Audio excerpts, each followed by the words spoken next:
Yeah, my name is Peter Hinde, but my baptismal name is James Joseph Hinde. Peter comes from my religious name, Peter Canisius.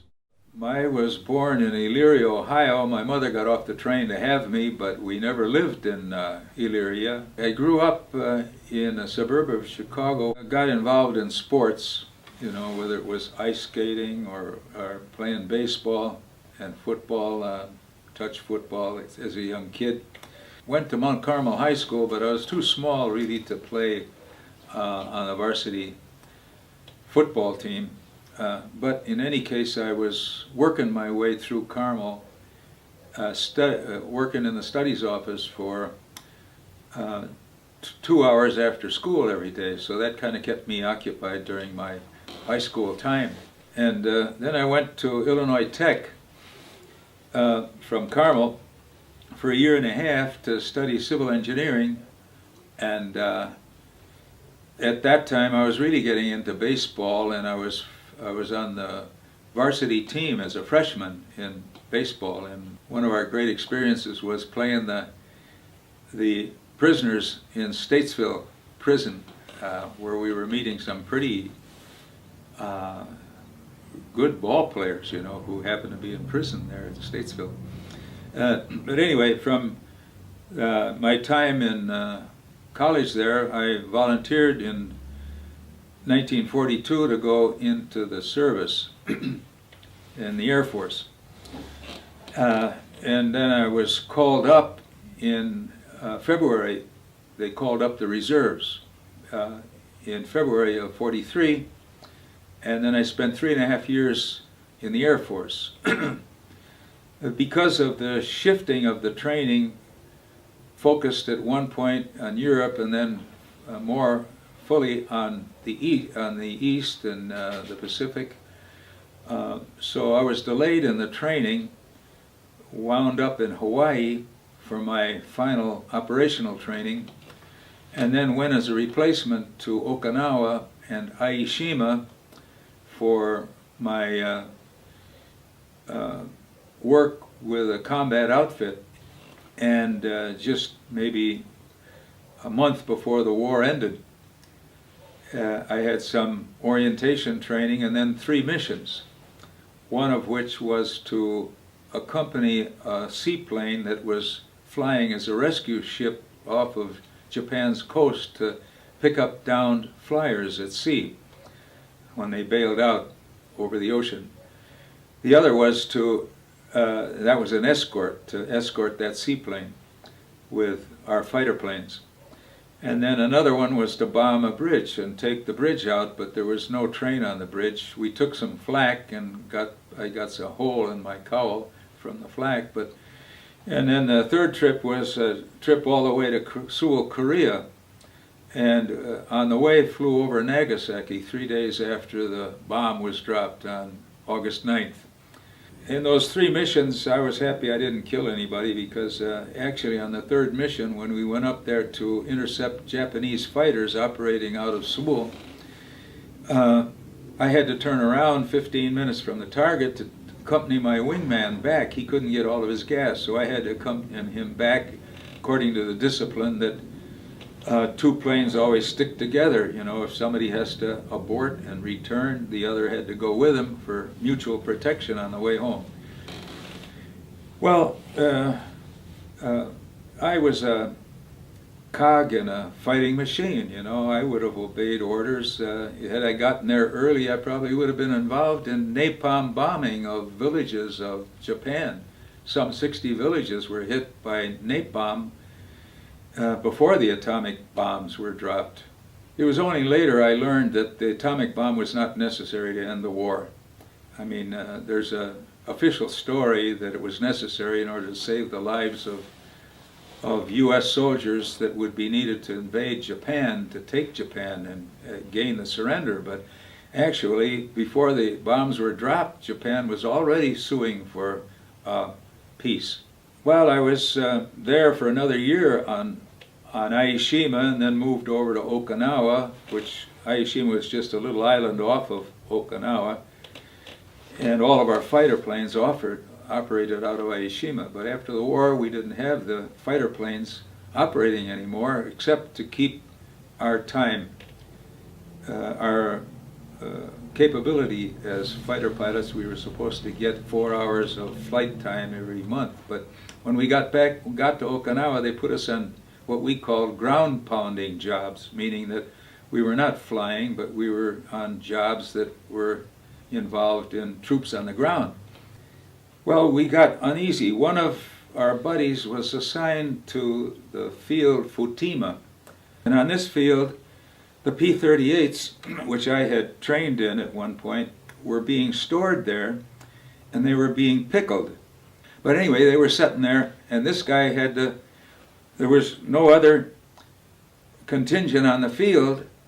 There wasn't even anybody operating in the tower there. There was just these planes on the field, hundreds of them. There were some of us that had been of the fighter plane outfit, wanted to say, why, they promised that we'd get 4 hours a month. Let's do something. Let's put some of those planes in condition and fly them. And then, because I was the only one that had time in 38s, I began to take the guys up. We would take the radio out from behind the pilot's seat, and so that somebody could sit in behind me as I flew the plane, and that way they'd get the feel of the plane, looking over my shoulder at the instruments and looking out ahead, because the 38 Lightning had a nose wheel different than all the other fighter planes, which didn't. And this gave you a perfect view ahead. Anyway, I took our friends up one at a time, and then as each one got familiar in that way with the way the plane handles, then he'd take another plane until finally we had 4 or 5 planes flying. We were doing this for a couple of weeks, and we'd take off and we'd stay low and just above the trees, and then drop down into the China Sea, low over the water, and then go out where we wouldn't be seen from the island. We didn't want anybody at 8th Air Force Headquarters to know that we were doing this operation, on our own, without any checking with authority. So there is a fellow that belonged to that 38 outfit that spotted us somehow or other and came down, and then he said he'd like to be cut into the deal so that he could fly too. Well, we did that, and he took a plane up. What did he do but kind of buzz a B-17 that was flying out of 8th Air Force Headquarters, and there was an officer in that was a high officer. And so the question at the 8th Air Force was, where did these 38 coming from that weren't supposed to be flying? And they were checking that couldn't possibly come from the Philippines. So it took them a week or 10 days to track down that these were the planes that were supposed to be in storage.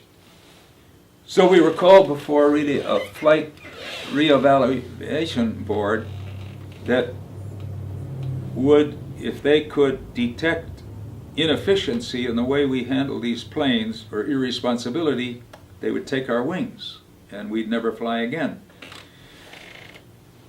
As they grilled us, and in some respects they were grilling us also with a psychologist, to see if they could find some reason why they could ground us from ever flying again. And they never could find the reason. And I remember when I was finally, and I was the chief culprit because I had taught these other guys how to fly this plane, or broke them into flying it. They were flyers already. But these officers, colonels, there were 4 of them, were there as a judge to interrogate us and about the way we treated the planes, if we were abiding by the book.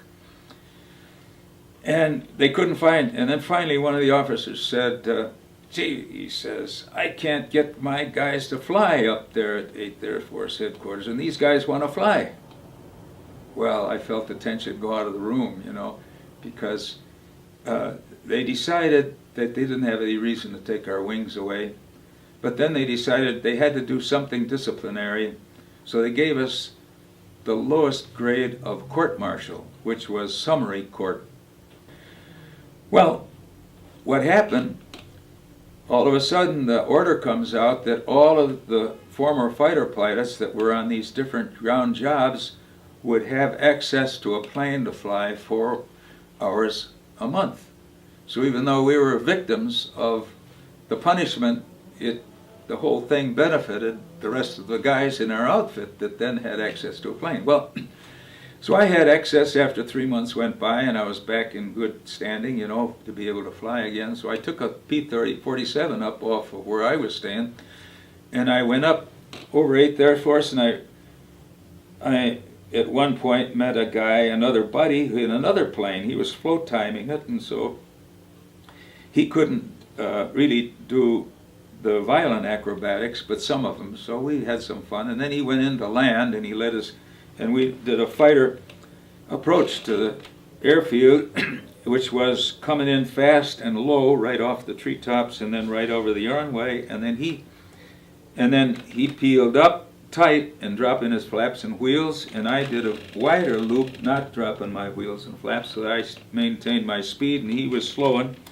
down to land, and I went right past him as he put his wheels on the ground, and as I went past him I did a slow roll, but I happened to be going right past the tower in this 8th Air Force base, and again there was the general in the tower, and so the word was out then, well, who was this guy flying a 47 and doing maneuvers that weren't supposed to be done anymore, Some of our guys working in the Air Force were adjutants to the general. They slowed the correspondence down, and the whole process took time to get down to where I was. And by the time the correspondence came down to they had the date wrong. So the guy responded and said, well, nobody was flying from here that day. But then it took them a while, and then by the time they got the date right, I was on the boat going back to San Francisco, back home. So but the whole thing taught me the Air Force in peacetime is not for me. I was taught to fly wild, and I loved the flying, and I loved the acrobatics, the dogfight, and all of that, even though I didn't have any real action in terms of that type of action in combat. But I was afflicted with that passion for flying and a fighter plane. But I decided this isn't for me, and that I would ask for release from active duty. And so they raised me a grade, and I was a captain coming out of the service, and then I was on reserve. I was all set to go to Loris, but then I visited a Carmelite down at Mount Carmel High School where I'd gone to school, Father Howard Rafferty, and I was telling him my story. Yeah, I'm all set to go. I'm going to study theology and philosophy and theology. I'll get some Greek, all these preparations for priestly studies, etc. And he says to me, you belong in a seminary. Well, I could. What seminary am I going to get into? They're all jammed up, And he says, well, I can get you into one. That's at Niagara Falls.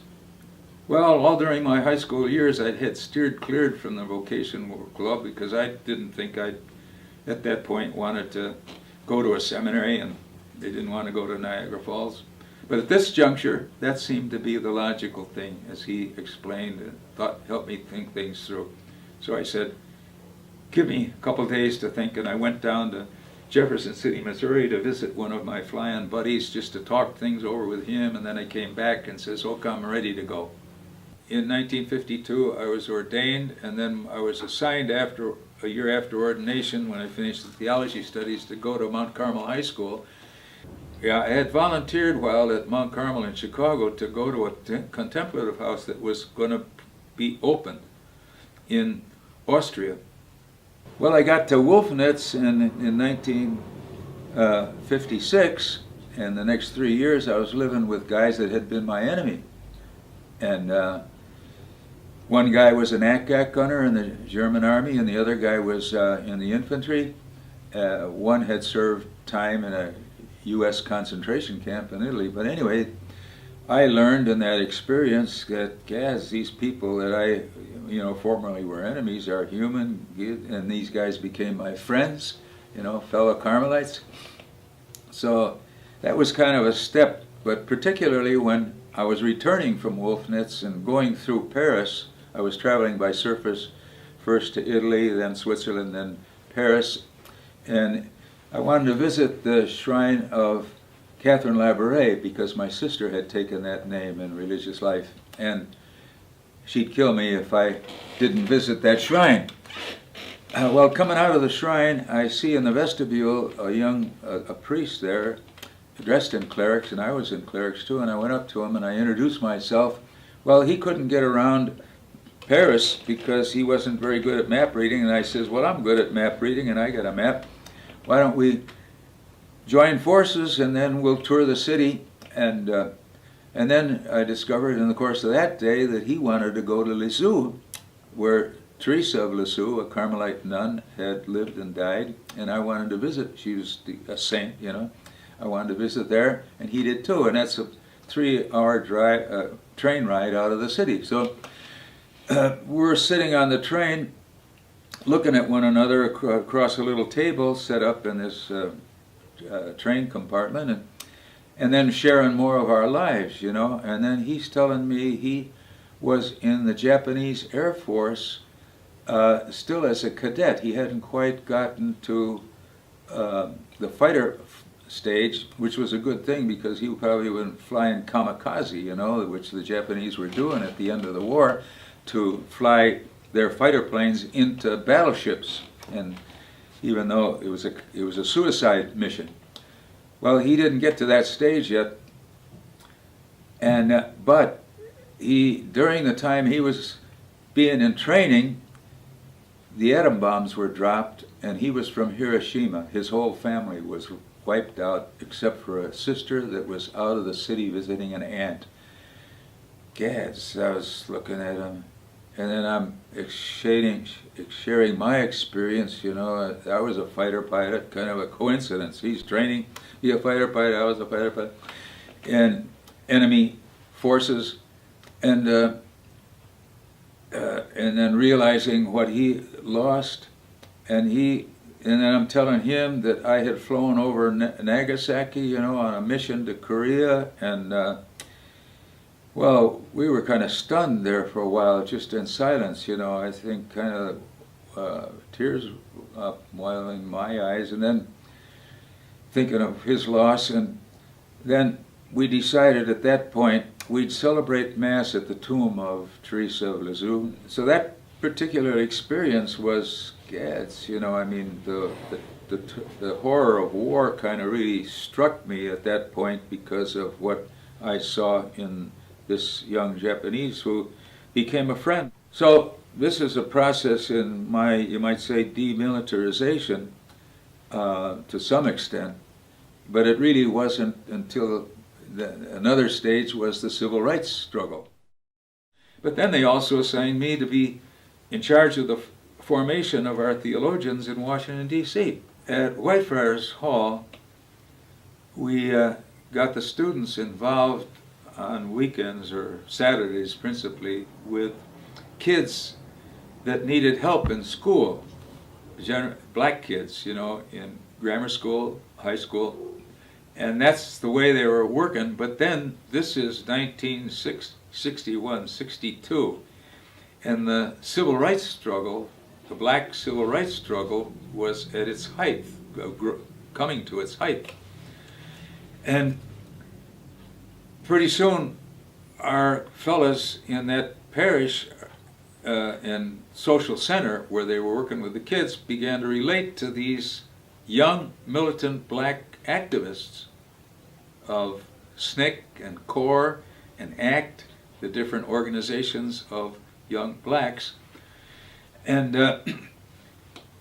then we began to accompany them in protests, in front of the White House. Stokely Carmichael, who was one of the leaders of SNCC, Student Nonviolent Coordinating Committee, invited us. And of course, we had a group that was called the Hootenanny Group. We had students who had picked up musical instruments to sing the popular songs, of the protests of the Vietnam War days. And as that was coming on the scene. And the organizers for these rallies with black leadership appreciated having this Hootenanny group, help lead and animate the crowd. So that's how we became kind of like particularly involved. Well, Wallace was stumping on a racist policy.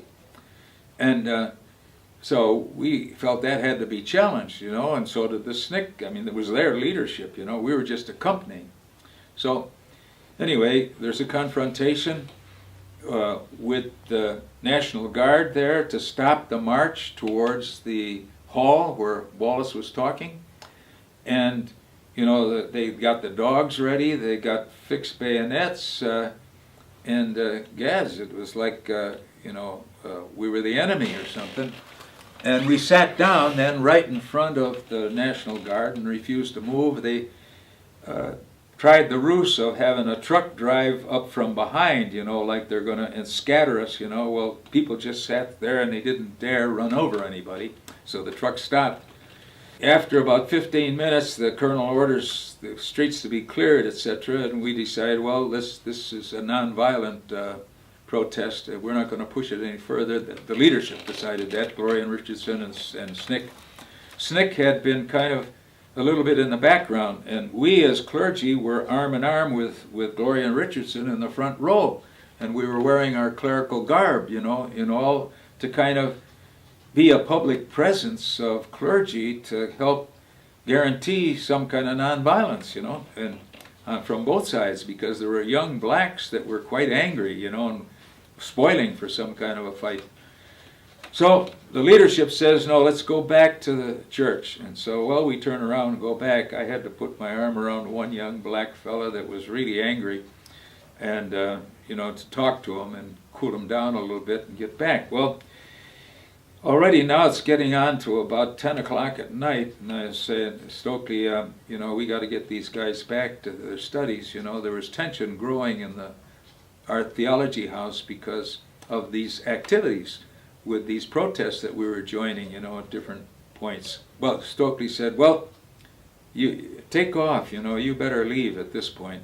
Well, we heard later on that there was a real confrontation where the protest of the blacks, and especially the Young Student Nonviolent Coordinating Committee, refused to leave the area, and then one young fella spoke up to challenge the colonel's order, and then the colonel gave orders to grab him, and then Stokely and the others said, pile on Cliff, I think the guy's name was. And so Cliff had sat down again. He wasn't going to move. So the others all piled on him. Well, then there was kind of a melee because the soldiers were trying to get a hold of him, pulling legs, but they're pushing bayonets at the same time. And then pretty soon they're dragging people through the streets. A lot of them were hospitalized that night. Now, all this, we read about this in the paper. Here, we're back in the seminary when this happens, We were so tied up with this work, and some of these black students were still in school at Howard University, and when it came to early June, I says, gee, we got to take some relaxation. I said to Stokely, why don't we go down south in Maryland and ask the Charity Sisters down there if we can use their girls' camp. They're not using it now, and they got the canoes, they got the volleyball courts and stuff, and we can go down there and swim and pass a day of relaxation, and get away. So they load up a bus load of SNCC kids, and we load up a bus of our Carmelite theologians, and we go down this hour and a half down State Maryland's to Leonardtown and into this camp, and it's right off the Potomac in a bay that was called Breton Bay. And pass a day of relaxation and sports, etc. You swimming and boating with the canoes. Anyway, later in the day, it's dusk, and Stokely had been sitting over on a rail fence, watching the sun go down, etc. And so our guys had gathered, some of them, around the campfire, and they were singing freedom songs. And so I thought, great, get everybody around the campfire with singing freedom songs. And then at a certain point I says, we got to get this show on the road. We got to get back into town. So let's have a moment of silence. Then I said, Stokely, would you say a prayer for us? Well, Stokely had always presented himself as an agnostic. But Stokely, when he addressed a Christian audience or gave a talk to us, at Whitefriars Hall one time, he could quote scripture to us, he could tell us the example of Christ, and call us, in effect, to be followers of Christ, whom we profess ourselves to be. So I knew that there's more to this guy than his public image. And there was another silence then, after I asked him. And then he says, and I know this practically by heart, and I remembered, he said, well, if we're going to pray, let's pray for humankind. This is not a struggle just for blacks. This is a struggle for whites, for blacks, for reds, for browns, for humanity.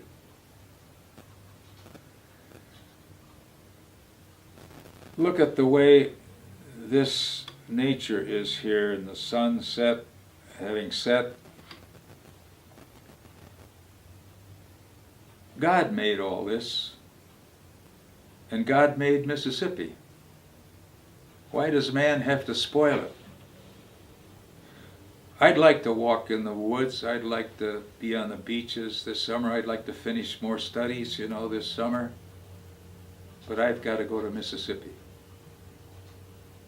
That was Stokely's prayer. The civil rights struggle for me was like a new novitiate, because it opened my eyes to structural injustice, not just the injustice that occurs at the personal level, even racism at the personal level. The racism was in the structures, it was in the educational system, it was in the political system, it was in the culture. It was, so it has to be dealt with at the structural level. Of course, that's the reason for the law, the civil rights law. That addresses the structural problem, and it helps educate people to a new perspective, those that really need that education, and I think we all did, because we're all victims of the racism that's part of the culture of the United States. Tensions were building, and then the provincial was concerned about the tensions at the hall, because some teachers were concerned about the fact that the students were active with this civil rights struggle and they're not doing their studies as they should, until these tensions had built up. And then I told him, when he came to check things out, I says, the hall is like a tub filling up with water, to overflow, He says, how you solve that problem? You pull the plug. I'm the plug. Send me to Peru. Well, he sent me to Peru. Having learned in the civil rights struggle that I didn't have an answer to assume any leadership role in the civil rights struggle, I had to accompany the people in the struggle of activists. And in Peru, I realized I wouldn't have any answers for Peru either. And so I joined some of the active clergy who were studying the national problem of Peru. Gustavo Gutierrez was a member of that group, and in 1968, I happened to be as a member of that group, but I was working up in the mountains, but occasionally we had to come down to the sea level because every 6 months to make an adjustment, the effect of the altitude on us over a period of time had to be remedied once in a while by coming down to the sea level. And anyway, I was down there and went up to Chimbote and with a couple other Carmelites and friends, and we were attending the lecture by Gustavo with a group that was forming that became what was called ONIS, Organización Nacional Información Social, the National Organization for Social Information. These clergy, and that was the very beginning. And Gustavo was explaining that we had been promoting theology of development. That was the whole thrust from the United States vis-a-vis third world countries, and Peru was one of them, to help underdeveloped countries to develop. But Gustavo was saying over the 60s that has become a dead end, because instead of this relationship that's supposed to be creating development was actually blocking development, if not reversing it. So he said the struggle going on in Latin America is a struggle for freedom from the oppression by authoritarian governments. This was when dictatorships were about to take over in all of the countries in Latin America under the U.S. foreign policy. So the struggles going on with the labor unions trying to organize for their rights, and the students for their rights, and the campesino confederations, demanding opening politically so that they could have a life and some decent wages. And so it was a struggle comparable to the struggle for blacks in the United States. And he said these struggles are for liberation from this oppressive structure on them. Well, Gustavo says what we have to develop is a theology on this social reality that is a struggle for liberation. So that talk was the first time anybody articulated what was going on in other parts of Latin America amongst theologians too, this need for some new perspective of the church about what's the problematic in Latin America. And of course the perspective from the United States and the capitalist perspective was, well, this is communism coming into Latin America. Well, and they were pretending like as if Russia is beginning to take over in Latin America or Cuba at this time, So, but it was the indigenous struggles in Latin America that was bringing this theology into existence. At one point, in '68, the military took over from a civilian government because there was corruption in the government that was discovered just in '67, '68, and became such a scandal that the military took over because a foreign company from the United States was running, it was a corporation for extraction of oil in the northern part of Peru. And it was Rockefeller Standard Oil of New Jersey. And the motivation for this military takeover from the civilian government was to expropriate and solve the problem of the corruption related to that oil exploitation in the north of Peru by a North American corporation. It was a case study for us about the way corporations from the United States operate in third world countries. They, in effect, had corrupted people in government in order to get what they wanted. So we began to see from now the perspective, the structures of, in fact, imperialism, how the U.S. was conditioning, if not actually running, the politics and economics of these different countries in Latin America. So that was a gradual process of opening our eyes more fully in the details of how this system worked. So with the support of others in the broader community of pastoral workers in Latin America, we decided we wound up in Washington, D.C., and four of us, two Mercy sisters, Betty Campbell and Mary Sears, and then Spike Zawicki, Tadeo Zawicki, who had 10 years of experience in Mexico. The four of us formed what we called the Tabor community in Washington, D.C. And we were going to do reverse mission. We wanted to help the church in the United States and the society in general understand that we've got to evangelize on the basis of the justice demand in the gospel of a change of our foreign policy to Latin America.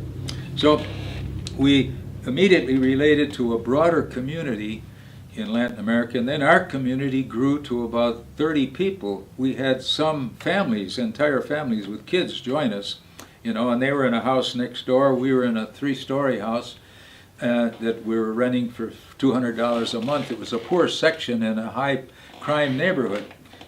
So our house became a house of a lot of political exiles from Latin America, from Bolivia, from as well as from Chile and Argentina, and then pretty soon Central America.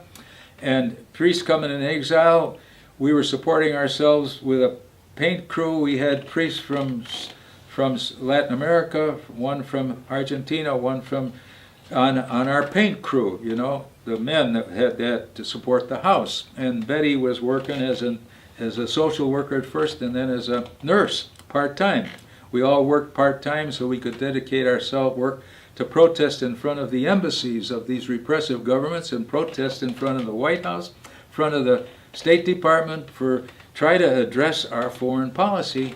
Because they had tours going into the White House, you know, and of course they looked people over going in, but we managed to get in there. We had hidden a kind of a little banner, and we had some candles and matches that we needed to light the candles. And we got in the tour line, 4 of us, and then when we got inside the White House there, we separated ourselves from, and then began a liturgy, you know, reading a scripture, and then a denunciation of what was going on in Nicaragua. This is 1978. And the dictatorship was bombing their own cities, and we were in the process of sending $60 million in stages, I think 30 million in the first instance, to Somoza, the dictator, who was bombing his own city. So we were denouncing that in the White House. You know, this was the Carter administration, and Carter couldn't turn things around if he even had an understanding of this problem, but we wanted to educate him in the White House. Well, we were arrested, handcuffed, taken in, put in jail, and then let out on our own release, but then we had to go through a trial. Well, the judge let us off on a technicality because he didn't want to have us using a defense of our right of freedom of speech in a public place, which was the White House at this. And so the judge had to let us off. Well, in the meantime, Betty's gone down to work with refugees in Costa Rica. People had fled Nicaragua into Costa Rica, and then Joan McCarthy, who had a terrific experience in Argentina previous, went with Betty, and they were working there, helping with refugees. So we moved to San Antonio, opened there, because we were then in the flow of migrants coming out of Salvador into the United States, and we could help with that ministry and continue with the solidarity with Latin America. And so we stayed in San Antonio for about 12 years doing that type of work, and continually going back and forth, particularly to Central America. One time we made a 9-month trip, Betty and I, you know. Betty could relate to the women on the trip, and I'd relate to the men, you know. We needed both perspectives, the feminine and the masculine, you know, in our testimonies. So that's why we teamed up that way and spent that time. And we did this on a shoestring, you know. It cost us $500 a piece that first trip, and the second one $1,500 for 9 months, traveling all through and asking for hospitality in the missions and in the churches. Well, we went on, decided after 12 years in San Antonio, let's put our feet on the other side of the border. And we examined all along the Texas-Mexican border to find out what place would be the most suitable place, and decided on El Paso Juarez, because they're right smack up against the border. They're the same city, divided by a river and a border. And Spike Zwicky came with Betty and myself to start the community here. And the bishop accepted the idea of a community that was a mixed community, a priest, a nun, and a layman. Well, while in San Antonio, a Lutheran pastor and myself set up Cristianos for the Paz in El Salvador, and we were promoting delegations from the states, from the universities and the parishes, to go to Salvador and spend a week there, because we'd witnessed the death of our friends, the 4 women that were killed, with whom we worked in Salvador, and we had the testimony of Bishop Romero that we felt was a window, an important testimony of what his life meant in terms of, like his letter to Carter, about protesting the help of the United States to a repressive military government in his country. And that was our message. So we were trying to make that voice of Romero heard in all of our talk tours in the states that we did in 79, 80, 81, 82. So the purpose of these delegations to Salvador was to know that these people were martyred. Archbishop Romero was killed by security forces that were backed from the United States, U.S. government. And the same way with our 4 women friends, Mara, Ita, Dorothy, and Jean, were killed by the National Guard with equipment from the United States, North Americans. And then, of course, that witness was distorted in our media, in our spokespersons in the government. Jean Kirkpatrick and Alexander Haig totally distorted what had happened there, you know. Whether they were lying or not, I don't know, but it showed the stupidity of North American political people with respect to what the reality was in Latin America. So, anyway, that CRISPAS organization tried to educate people by having them experience the people in Central America and hear the stories about Romero and the 4 women, etc., you know, to evangelize North Americans on the basis of the suffering of the people of Latin America. So we decided to come to the border here in El Paso, Juarez.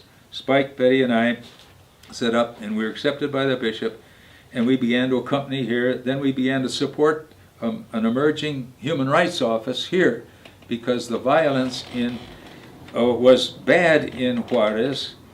Women were being killed from about 1994, and it didn't become aware of being like a social problem until about 1995, 96.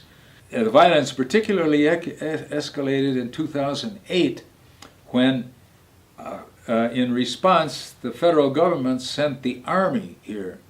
And that's when the violence escalated. It almost was 8 times worse. So that by 2009, 2010, there were, in this one city, there were 1,500 killed, then 2,000 killed. By 2011, it was 3,000 killed, and others being disappeared in this city. So the army became part of the problem. And of course, we began to realize that the narcos had influence in every institution in Mexico. They could buy their way into certain people in the administrative side of government and in the security side of government, all the way ready practically to the top. I had learned accompaniment in the civil rights struggle. I went to Peru to learn to practice the accompaniment. Went to Salvador to practice accompaniment, you know, staying with the leadership, staying with those who were suffering the lumps from the repression in those countries, but being with them, you know. In some respects, running the same risks with them. And then bringing the testimonies back to the States, because it was the testimonies of the victims, whether it was the women here in Juarez victimized, or the men being victimized, or the people in Central America being victimized. Those victims, that testimony had to be heard in the United States, and that's why we did talk tours in the United States at different times. So anyway, these problems, you know, were so augmented here in Juarez that it became noted internationally as the most violent city in the world. The violence beginning in 2006, the beginning of his term to the end in 2012, was 125,000 killed in Mexico, and 25,000 disappeared. And here in Juarez, in that same period of time, there was 15,000 killed. And of that, 10% were women on the average, any given year, and the rest of them all men. Now, in this period of time, there was still a strong focus on the women, because I think people just generally feel it's atrocious to hear about what was happening to women.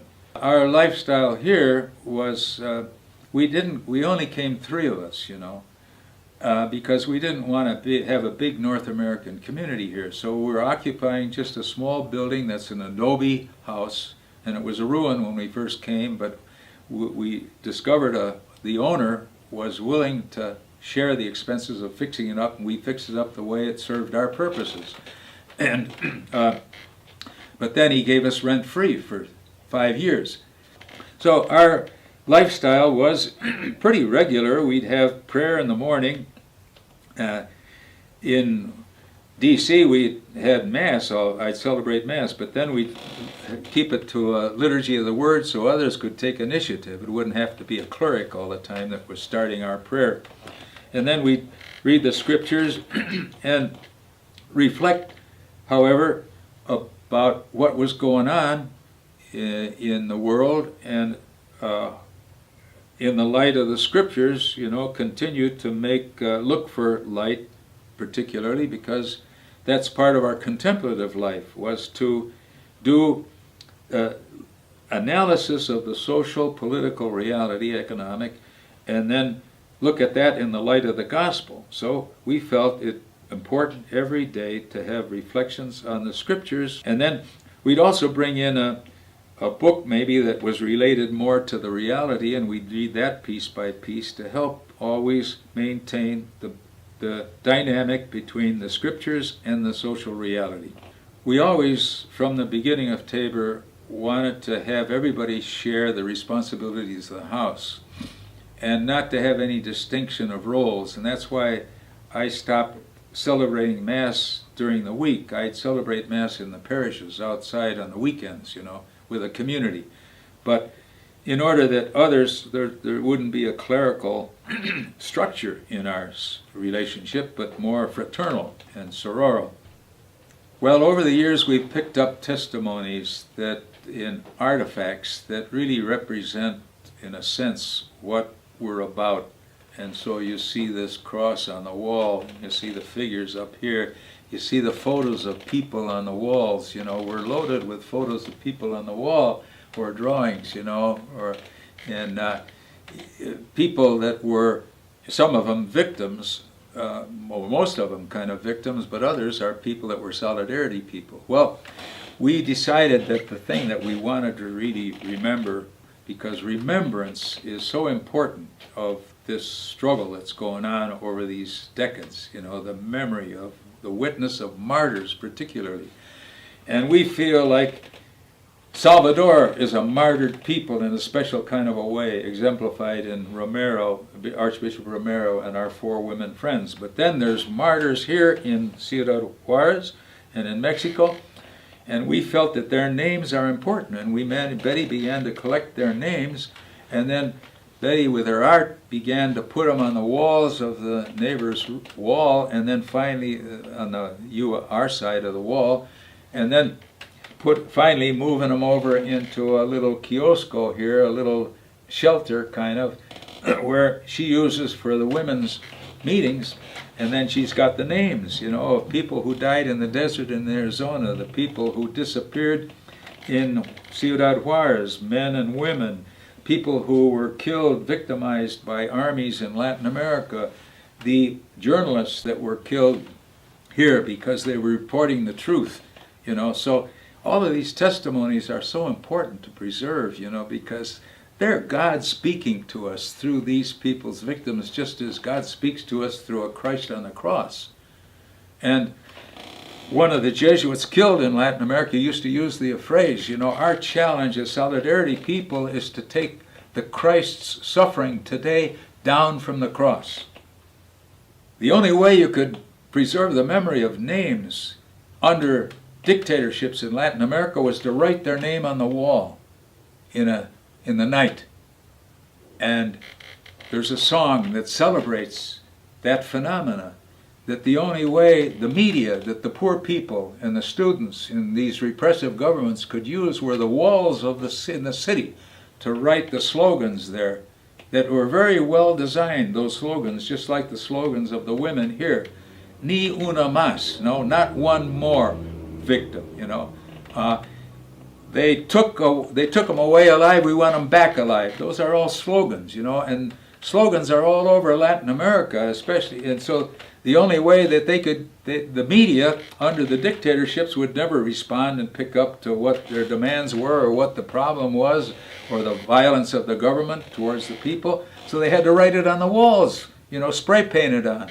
And that's going on in this city too at different times. Things aren't changing in terms of the structural relationship, you know, and we always stress, you know, not to lay a trip on people, not to lay a trip on the rich, not to lay a trip on people in government positions, not to lay a trip on army. They're all trapped in a structure that's been built over centuries, and it dates from colonial times. And that's what we've inherited. The economic political system is inherited from colonial times, and it's a structure. And everybody, in some respects, is a victim of the structure, even the wealthy. I mean, they benefit from the structures. They have to learn how to share the resources and the power with other sectors of society, and especially the poor. And that's why the church insists on an option for the poor, a preferential option for the poor in our struggle to apply the gospel and to pursue the kingdom of heaven as Jesus describes it in the Gospels.